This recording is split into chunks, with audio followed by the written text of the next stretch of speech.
London, winter 1940, a city that had once ruled oceans now burned under a sky filled with ash.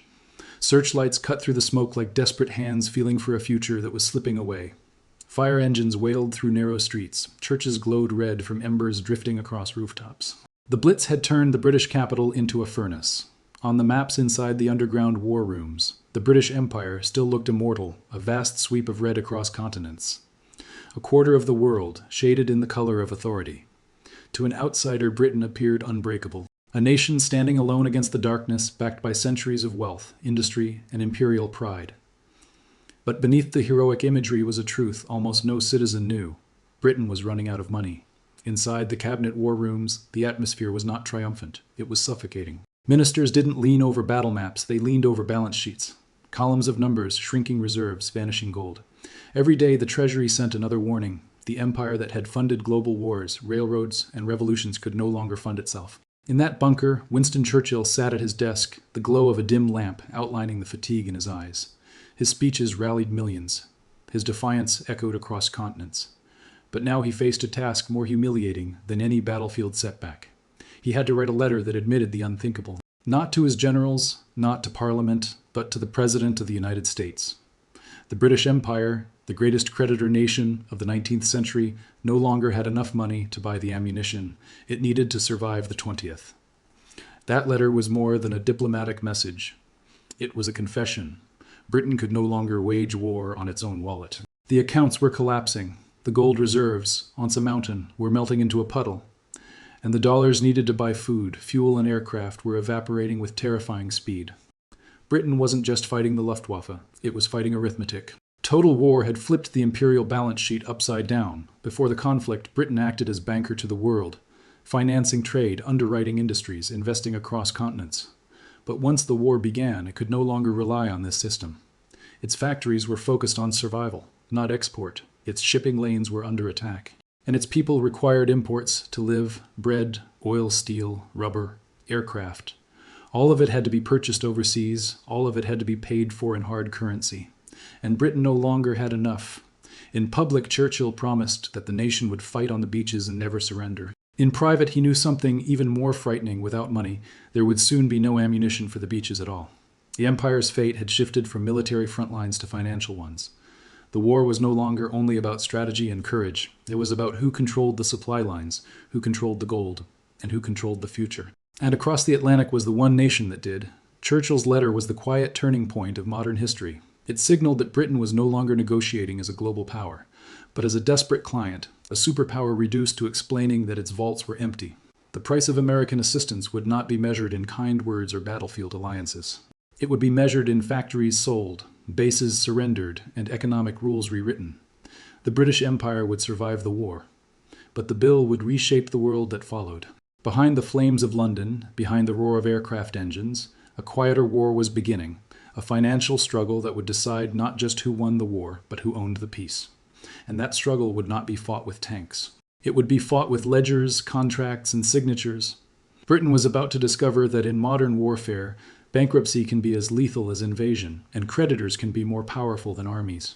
Before the bombs fell, before the convoys sailed, before Churchill sent his plea across the Atlantic, Britain had entered the war with something no other European nation possessed: vast inherited wealth. For generations, London had been the world's financial engine. British investors owned railroads stretching across Argentina, copper mines in Chile, oil concerns in the Middle East, and industrial giants in the United States.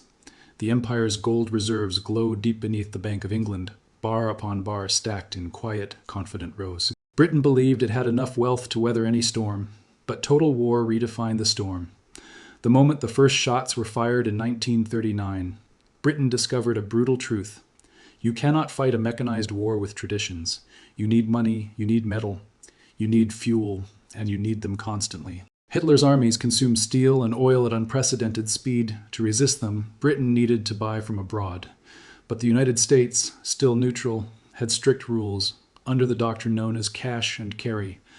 Britain could purchase American goods only if it paid in cash, up front, immediately. No loans, no credit, no exceptions. For a nation fighting alone, this was a noose. British officials soon found themselves loading gold into warships. Operation Fish, one of the largest shipments of wealth in human history, quietly moved the empire's reserves across the Atlantic. Battleships carried bullion instead of shells. Luxury liners were stripped of furniture and filled with crates of negotiable securities, government bonds, corporate shares, industrial assets. Every voyage was a gamble. Each ship was a floating treasury. If a German submarine sank even one, the financial consequences would echo through the entire war effort. But Britain had no choice. The gold had to move, the payments had to continue. And every week, the pool of reserves shrank. As aircraft contracts grew, as ammunition orders multiplied, as food shipments expanded, the British Treasury watched its inheritance burn away. Not in flames, but in invoices. The railways in South America were sold. The stakes in American industries were liquidated. The mines and factories once proudly listed as imperial holdings slipped into foreign hands for cut-rate prices. The empire's wealth, built over a century, was disappearing in months. And yet, despite the staggering scale of the liquidation, the war's costs outran even this financial sacrifice. By late 1940, officials faced an unimaginable situation. The gold was nearly gone, and the dollar reserves were almost exhausted. Britain still dominated maps, but the financial foundation of the empire had crumbled. The world saw a powerful nation, defiant and unbroken. But beneath the surface, another story was unfolding. A story of ledgers bleeding red, vaults echoing empty, and an empire quietly pawning its past to pay for its present. What came next would be even more consequential. As Britain's assets drained away, Washington realized something important. The empire needed America more than ever, and needing someone is the most dangerous bargaining position of all. Because in the next chapter, America would offer a lifeline, but it would come with a bill far larger than the British could imagine. By the dawn of 1941, Britain was standing at the edge of a financial cliff. The gold was nearly gone. The dollar accounts hovered near zero, and every new day of war required another mountain of supplies purchased from abroad. Britain had won admiration for its courage, but courage could not buy aircraft parts or oil tankers. Across the Atlantic, the United States watched this unfolding crisis with a complicated mix of sympathy, caution, and strategic calculation. President Franklin Roosevelt understood the stakes better than anyone. If Britain fell, the Atlantic barrier would be meaningless. The Axis powers would dominate Europe, and eventually America would face the storm alone. But Roosevelt also faced a nation deeply reluctant to join another European war. He faced lawmakers who had passed strict neutrality laws. He faced taxpayers who demanded proof, absolute proof, that their money would not be used to rescue another wealthy empire, unwilling to shoulder its own burdens. So Roosevelt crafted a story, a metaphor, a simple image of a neighbor's house on fire and a borrowed garden hose. To the public, it was disarming and humane.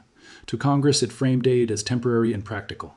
But behind closed doors, the American government was preparing for something far more intrusive than a loan. Before a single crate of American supplies crossed the Atlantic under the new system called Lend-Lease, Washington demanded something Britain had never allowed any foreign power to see. Its books. American officials insisted on a complete audit of the British Empire. Not just government accounts, not just military budgets, but the entire structure of British wealth, state-owned and privately owned, every mine, every railway, every foreign factory, every investment portfolio held by British citizens abroad. It was financial X-ray vision, a total mapping of the empire's hidden strength. The message was clear. If Britain still owned valuable assets, those assets would be liquidated before American taxpayers spent a single dollar to support the war effort. British negotiators were stunned. They had arrived expecting discussions about tanks, planes, and ships. Instead, they were confronted with spreadsheets, valuations, and demands for documentation, so thorough it resembled bankruptcy receivership.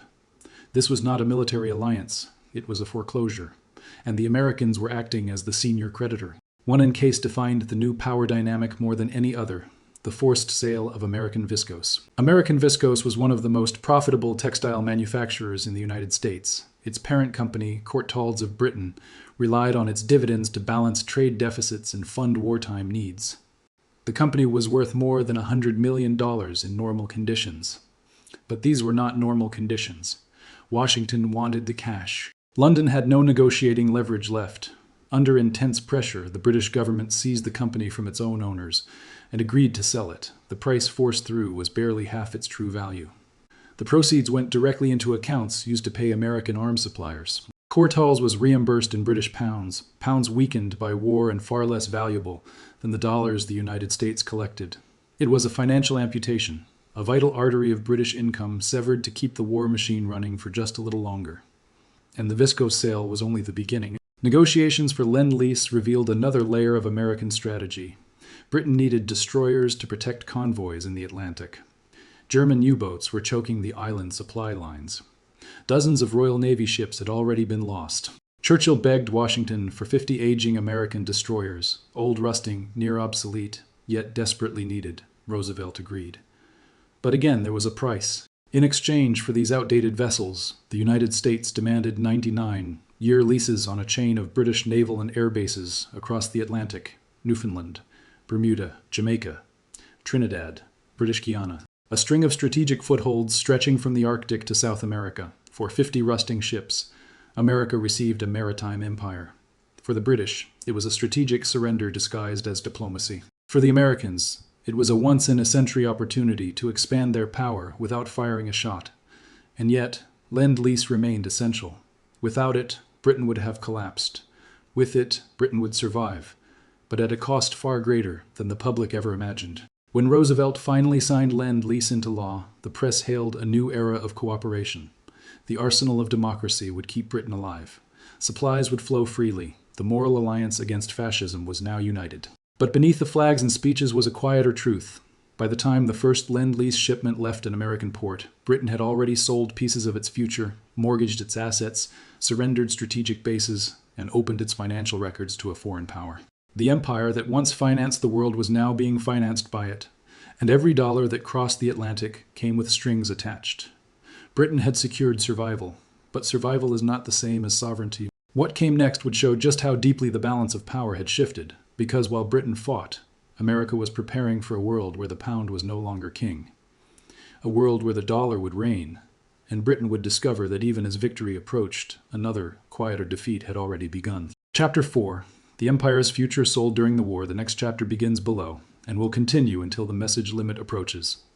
During the height of the war, when the skies over Britain were blackened by German raids and factories ran day and night, the public believed something simple and reassuring, that every sacrifice made was pulling the empire closer to victory. But beneath the patriotic posters and the echo of marching boots, another transformation was unfolding, one that few in London recognized at the time. The British Empire was selling its future without realizing it. To fight the war, Britain redirected every industrial muscle it had toward survival. Export industries were shut down. Consumer production collapsed. Domestic markets were starved of goods. Entire sectors were reshaped to produce engines, aircraft, ammunition, and ships. This conversion was necessary, but it came with a hidden price. While Britain fought for its life, the United States was fighting for something else: dominance. American factories were not only producing military equipment, they were producing the consumer goods, machinery, tools, and technologies that Britain could no longer supply to the world. Markets that had been tied to British exporters for decades suddenly found themselves cut off: Latin America, Africa, Asia. The Middle East, nations that once purchased British equipment now turned by necessity to American suppliers. And once a nation builds its factories with American machines, finances its exports with American credit, and connects to American shipping, it rarely returns to the old order. The shift was quiet, almost invisible to those focused on the front lines. But it was seismic. The United States was not just helping Britain win the war, it was building the foundations to win the peace. Meanwhile, Britain's financial reserves continued to bleed. The gold that survived Operation Fish flowed straight into American vaults. As Britain purchased food for its citizens and fuel for its armies, the world's gold migrated westward, to Knox. Sterling, once the dominant global currency, faced a silent competitor. The dollar was rising, supported by intact industry, untouched farmland, and growing military might. The American economy was expanding at a pace unmatched in history. The global financial center of gravity was shifting, and Britain, though unaware, was helping that shift happen. Every factory converted to wartime production meant another foreign market lost. Every ship sunk meant another trade route disrupted. Every dollar borrowed meant more influence ceded. Britain was focusing on winning the war in the present. America was focusing on owning the world that would emerge afterward. And then comes the trapdoor moment, the realization that would only surface years later. Britain's heroic war effort was paid for by sacrificing its commercial future. Even as the empire fought with unmatched resolve, its economic pillars were dissolving beneath it. By 1944, the transformation was nearly complete. Most of the world's gold was now in American hands. The dollar was becoming the backbone of global trade. American corporations were entrenched across continents, Shipping lanes once dominated by British vessels now carried American goods. Britain had won moral leadership. America had won economic command, and yet the British people believed victory would restore the empire. They believed sacrifice guaranteed reward. They believed gratitude had weight in geopolitics. But gratitude does not rewrite balance sheets. Victory does not erase debt. And alliances do not stop the rise of a stronger competitor, because when the war ended, Britain expected relief. What arrived instead was a financial shock so devastating that it would redefine the empire's fate. That shock begins in the next chapter, when victory finally came, and ruin came with it. Chapter 5, Victory, Austerity, and the Dollar Trap, August 1945. The guns fell silent. The bombs stopped falling, and for the first time in 6 years, Britain exhaled. Crowds flooded Trafalgar Square. Flags waved above Buckingham Palace. Strangers embraced as if awakening from a nightmare. Victory, real, undeniable victory, had arrived. But beneath the cheers, beneath the bells, beneath the relief that washed across the island, a harsher truth stood waiting. A truth that would emerge not in parades, but in ledgers. Britain had won the war, but it had not won the peace. While London celebrated, Washington prepared the next phase of the relationship, one governed not by shared danger, but by cold arithmetic. 7 days after Japan's surrender, President Harry Truman signed a document that would hit Britain harder than any bomb dropped by the Luftwaffe. A single order only a few paragraphs long that ended all Lend-Lease aid immediately, not phased out, not reduced, terminated. Ships already halfway across the Atlantic carrying food, tools, medical supplies, and raw materials were instructed to turn around. Contracts worth millions were canceled overnight. Factories in Britain that relied on American components ran out of material within weeks. For the British government, it was a moment of shock so profound that cabinet ministers sat in stunned silence. They had assumed, naively, that gratitude would buy them time. They expected a transition period, a management of peace after the management of war. But gratitude was not a policy, and the United States was done giving anything for free. Britain now needed new money, desperately, not to win a war, but to stay alive in peace. Half the nation's food was imported. Nearly all industrial raw materials came from abroad. Without American dollars, the economy would collapse. And so Britain sent a delegation to Washington, led by John Maynard Keynes himself, one of the greatest economic minds of the century. He arrived sick, exhausted, and carrying the burden of a nation that believed it deserved mercy. What he found instead was a negotiation room with no mercy at all. American officials made their position clear. There would be no gifts, no grants, no rewards for bravery. What Britain would receive was a loan, a commercial loan, with interest and conditions.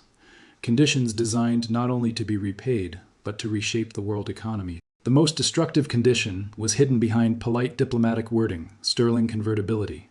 To a casual observer, it sounded technical, harmless, a step toward free trade. In reality, it was a financial guillotine. For decades, Britain had managed a closed-loop system across its empire. Nations that held British pounds could spend them only within the sterling bloc. This protected British exports, preserved markets, and stabilized the empire's economies. But the United States wanted that system dismantled. Under the terms of the loan, within 1 year, Britain was required to make the pound fully convertible into US dollars. As soon as the window opened, anyone holding pounds, colonies, trading partners, foreign governments, could exchange them for American dollars and spend those dollars on American goods. It was a predictable outcome. It was a devastating outcome, and Keynes knew it, he argued. He pleaded. He warned that the moment convertibility began, a tidal wave of demand for dollars would drain Britain's reserves in weeks. But there was no choice. Without the loan, Britain would starve. With it, Britain would drown more slowly. In December 1945, Keynes returned home, a broken man. He died a few months later, never seeing the crisis he predicted unfold. The crisis came in July 1947. Britain opened the pound to full convertibility. What followed was a financial stampede. Countries unloaded their pounds instantly to secure American dollars. Factories needed American machinery. Markets needed American steel. Governments needed American credit. Within 30 days, vast sums drained out of Britain's reserves. Within 5 weeks, the loan meet to last year's was nearly gone. The British government had no choice. They slammed the window shut. Sterling convertibility was suspended in humiliation. America had not attacked the empire with tanks or aircraft. It had attacked with liquidity, and liquidity had won. As Britain struggled to stabilize its economy, another consequence rippled outward. With no money left to maintain global commitments, Britain began withdrawing from strategic roles it had held for generations. Greece, Turkey. the Eastern Mediterranean. In early 1947, Britain sent a confidential message to Washington. We can no longer afford to police these regions.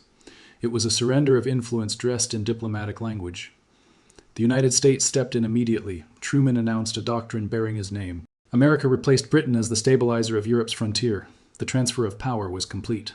The pound had fallen. The dollar had risen. And Britain was no longer an empire stewarding global affairs. It was a debtor clinging to solvency. This was the cruel irony of victory. Britain defeated Germany, but in doing so, it bankrupted itself. And the bill was only beginning, because debts borne during wartime do not end when the war ends. They echo across generations, and Britain would come to learn that the empire was not lost in battles. It was lost in payments. The next chapter tells that story. The story of an empire paying for its survival, one installment at a time. Chapter 6, the empire paid in installments, 750 words. When the war ended, people believed the price had already been paid. They believed the suffering was behind them. They believed the bill for victory was settled on the battlefields of Europe and the Pacific. But the truth was darker. For Britain, the real cost of the war would not be measured in ruins or ration books. It would be measured in decades. Britain entered the post-war world carrying a burden that could not be seen in photographs of cheering crowds or in the triumphant headlines of August 1945. It was a burden buried in bank records, loan agreements, and obligations that reached into the future like invisible chains. This was the part of the story few people ever hear. The part where victory becomes a mortgage, and the empire becomes collateral. Throughout the late 1940s and 1950s, every British budget meeting carried the same silent pressure: repayment. The Anglo-American loan, the Canadian loan, and the remaining wartime debts together formed a cage around economic policy. Every decision, taxation, imports, subsidies, industrial rebuilding, was shaped by what Britain owed. Even as the nation tried to rebuild bombed cities, restart factories, and restore daily life, a huge share of national income was already spoken for. Payments had to be made. Interest had to be serviced. The creditor had to be satisfied, and the creditor was now the United States. Devaluations became an unavoidable ritual. In 1949, the pound dropped dramatically against the dollar, an acknowledgement that Britain's economy could no longer support the exchange rate that had defined imperial strength for more than a century. Overnight, British purchasing power collapsed. Imports soared in price. Living standards sank. This was not a temporary shock. It was a sign of structural decline. Throughout the 1950s, 60s, and 70s, Britain faced recurring balance of payments crises. Each time, the government scrambled to stabilize the currency, cut spending, or seek new credit lines. Each crisis chipped away at national confidence, feeding a growing sense that the country was caught in a slow-motion fall. Meanwhile, the empire itself, once the source of Britain's wealth, was dissolving. Countries gained independence one after another, not simply because of political will, but because the economic architecture that held the empire together had collapsed. Imperial preference, the system that kept trade within the British orbit, had been dismantled under American pressure as a condition of wartime aid. Without that system, the empire could no longer function as an economic unit. And once the economic foundation cracked, the political superstructure followed. From India to Africa to Southeast Asia, the map that once glowed red faded year by year. London was no longer the world's financial capital. The pound was no longer the world's reserve currency. The empire's influence slipped away quietly, not through war, but through invoices. And still, the payments continued, through labor governments and conservative governments. Through the austerity of the 40s, the optimism of the 50s, the turbulence of the 70s. Through the oil shocks, the strikes, the reforms, and the shifting global order. Every year, without fail, Britain sent another payment across the Atlantic. Most people had no idea these payments were still being made. They went out quietly, without fanfare, without headlines, but they were a reminder, silent and persistent, of the deal Britain made to survive. Decades passed, prime ministers came and went. The world changed. The empire disappeared, yet the bill remained. And then finally, one winter morning, more than 60 years after the surrender of Japan, Britain made the last payment, the 29th of December, 2006. A small electronic transfer, no ceremony, no speeches, no crowds. Just a number on a screen. And with it, the final installment on the price of victory was paid. Think about that. A child born during the Blitz could have lived an entire life, gone to school, married, worked, retired, before the debt created to save the empire was finally erased. This is the part of history that textbooks often overlook. The way economic decisions echo across generations, the way alliances reshape sovereignty, the way survival carries a cost long after the danger is gone. Britain defeated Nazi Germany, but in the process, it surrendered its financial independence. Not in a moment of defeat, but in a moment of survival. The lesson is stark and enduring. In modern warfare, weapons decide who wins the battles, but debt decides who owns the future. Empires are not always conquered. Sometimes they are refinanced, restructured, amortized away, piece by piece, payment by payment. Until one day, the empire exists only in memory and in the ledgers of those who inherited its debts. This is the story of how a global superpower became a debtor nation, how victory carried a hidden invoice, and how the world that emerged after 1945 was shaped not just by armies or treaties, but by balance sheets. This is the story of an empire paid in installments. Subscribe to Cinematic Empire Chronicles to stay ahead of the stories shaping our world.